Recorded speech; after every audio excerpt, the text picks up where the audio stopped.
Hi guys, welcome back to our channel VIP cine club. ఇప్పుడే triple A మూవీస్లో Lucifer 2 emperor movie చూసొచ్చే భయ్యా. నేనైతే కొంచెం ఎక్స్పెక్టేషన్స్తోనే వెళ్ళా భయ్యా.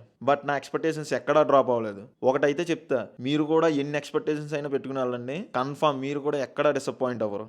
Now coming to story line. First పార్ట్లో సీఎం చనిపోయిన తర్వాత జతిన్ రామ్దాస్ని సీఎం చేసి పొలిటికల్గా ప్రాబ్లమ్స్ అన్ని సాల్వ్ చేసి స్టీఫెన్ కేరళను వదిలి అజ్ఞాతంలోకి వెళ్ళిపోతాడు. ఆఫ్టర్ 5 years మళ్ళీ సిచ్యువేషన్స్ అన్ని అదుపు తప్పడంతో స్టీఫెన్ ఏం చేశాడు అన్నదే rest of the story. Coming to plus points. Part 1లో హీరో బ్యాక్ స్టోరీని చూపించరు. ఇప్పుడు ఈ మూవీలో ఎలా చూపిస్తారు అనుకున్నా, బట్ చాలా బాగా చూపించారు. అండ్ ఫస్ట్ హాఫ్లో కొన్ని సెటిల్ ఎలివేషన్స్ ఉంటాయి భయ్య, తోపు అంతే. అండ్ కమర్షియాలిటీ అండ్ ఎలివేషన్స్ కోసం ఎక్కడ డీవియేట్ అవ్వకుండా స్టోరీకి స్టిక్ అయ్యి బాగా తీశారు. అండ్ మూవీ ఒక బ్యాక్ స్టోరీతో స్టార్ట్ అవుతుంది భయ్య. ఆ సీన్స్ అన్ని కూడా చాలా బాగున్నాయి. అండ్ ఫస్ట్ హాఫ్ లో క్యారెక్టర్ రివీలింగ్ సీన్స్ కూడా బాగున్నాయి. Coming to performances. Title role లో మోహన్ లాల్ గారి యాక్టింగ్ బాగుంది భయ్య. ఆయన స్టేచర్ కి తగ్గ ఎలివేషన్స్ పడ్డాయి. మెయిన్లీ మంజు వారియర్ గారు అయితే చాలా బాగా యాక్ట్ చేశారు. సెకండ్ హాఫ్ లో ఒక సీక్వెన్స్ లో ఆవిడ యాక్టింగ్ ఉంటది భయ్య, గూస్ పంప్స్ అంతే. Tovino Thomas and rest of the actors వాళ్ళ రోల్స్ కి న్యాయం చేశారు. Coming to actor cum director Prithviraj Sukumaran. ఆయన ఈ మూవీలో యాక్టింగ్ అన్న డైరెక్షన్ బాగా చేశారు భయ్య.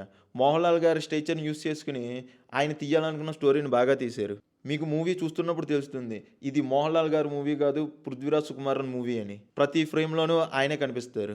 రైటింగ్ పార్ట్ కూడా బాగుంది భయ్య. Coming to technicalities. Background score సీన్కి తగ్గట్టు బాగుంది భయ్య.